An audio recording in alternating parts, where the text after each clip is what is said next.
All right, welcome back to my weekly challenge where I give you a challenge that I also give my members, and so that you can benefit from those challenges. I feel like these challenges that I give my members are there to help them assimilate and absorb the teaching and the coaching that I give them. And they always say that when you practice something, you learn it, you absorb it way more than if you're just reading it or if you're just learning it and you're not putting it into action. So I'm all about action. So I basically, every week, first thing on Monday morning, I go on my site and I insert the weekly challenge that people are going to focus on.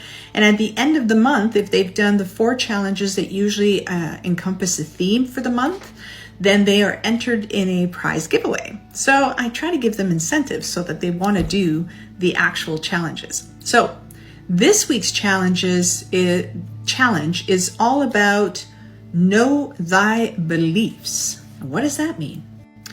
Well, it's important to understand your beliefs and your limiting beliefs and where they come from and how you can circumvent them, how you can understand where they come from, how you can understand why they're holding you back, how they're holding you back, and how you're going to train yourself to identify them first and then convert them into positive beliefs. So this week, I just want you to observe if some of those limiting beliefs are coming to the surface. So you're in your business and somebody calls you out of nowhere and offers you the opportunity to come and talk at a networking event.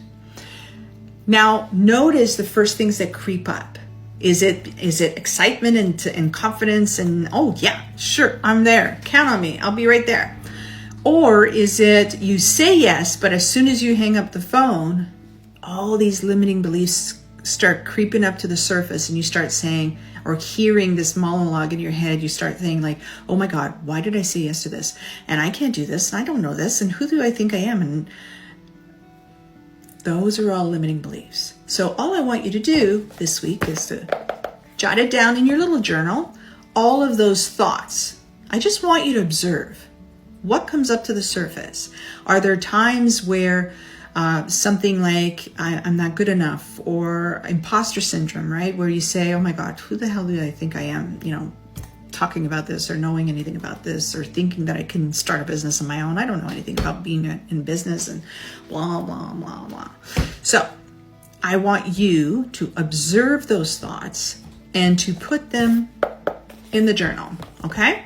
That's basically, that's the first part. The second part of the challenge at the end of the week, once you've spent the whole week observing, jotting down what comes up in different situations, and I want you to actually write out those situations.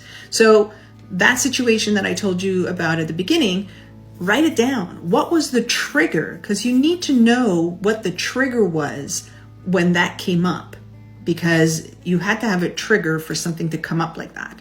So jot that trigger, jot the limiting beliefs that came up, and at the end of the week, what you're going to do is you're going to make a column of all of those toxic, little, negative, limiting beliefs that come up that have kept you from participating in something new, or going out of your comfort zone to do something a little crazy, or experimenting something, or even meeting up with someone, or doing a network event, or anything that kept you from moving forward.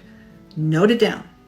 And then on the second part, in the second column, what you're going to do is you're going to counter that limiting belief that is on this column.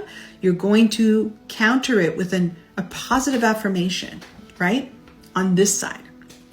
So if you say, I'm not good enough for this. Well, on here, you're going to say, I am strong enough. I am good enough. I am enough.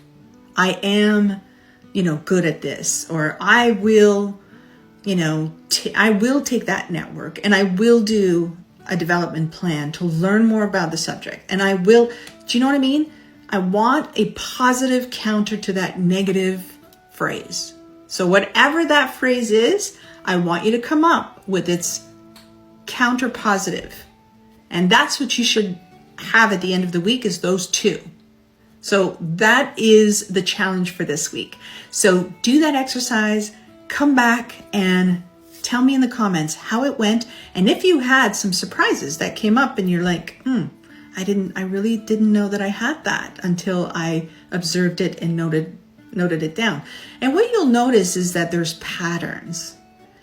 Maybe it's when you're sick or when you're not feeling well. Your defenses are you're more vulnerable. And when you're more vulnerable, you tend to go negative or toxic. Maybe it's when you're around certain people or family or colleagues or friends of certain types that those things keep creeping up. You will start noticing patterns. And that's the whole point of this exercise, is for you to start noticing those patterns. So do it and come back to me and put it in the comment and share with me. And if you want some comment or you want some feedback, please let me know. I'd love to. If you found this helpful, please follow, like, share with somebody who would find it useful as well, and give some thought to joining my community. I would love to have you.